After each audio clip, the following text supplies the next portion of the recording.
This is my secret sauce. This is how I've actually enjoyed the years from 2 to 5 with my little kids.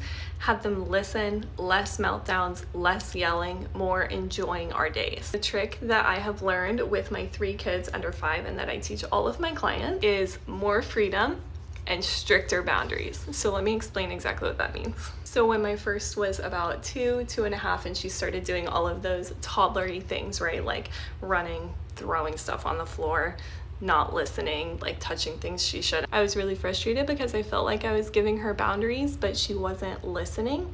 And I was trying to give her a lot of freedom, like Montessori style, to do stuff in our house, but it was just ending up with me overwhelmed and angry and yelling and snapping all the time, and it wasn't fun. Now that I have some experience as a mom, right, like with 3 kids and her having grown up, I realized it's because I was really wishy-washy with a lot of my energy and my parenting, and I had way too many rules, but I wasn't actually holding any of my boundaries. So that's when I figured out through a lot of trial and error that I needed to give her more freedom, but stricter boundaries about certain things, and be a lot more committed to when I gave her an instruction or when I told her something that was serious. So for example, if we were watercolor painting and instead of using the paintbrush, she wanted to do it with her fingers and she started dipping her fingers in and painting, like that's something that before I would have tried to stop her, but I wanted to give her more freedom. So if she wants to paint with her fingers, that's fine. We can wash the paint off. However, if she throws the paint on the ground, that is a hard boundary. That is not okay.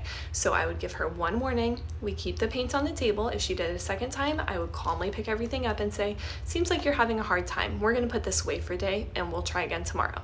And I was very strict on my boundaries, right? So I gave her a lot more freedom with stricter boundaries. Does that make sense? Magic when you're in the toddler years, because it gives your toddlers a lot of freedom and autonomy to experiment and try different things and practice and like follow their curiosities, which is what their toddler brain wants to do. But it also tells them and teaches them that when you give them a boundary, it is serious and it is something that they need to listen to. And it is not just like something that you're saying that you're not going to hold up your end. Those 2 things together have made me love the toddler years of motherhood. Follow along if you want more.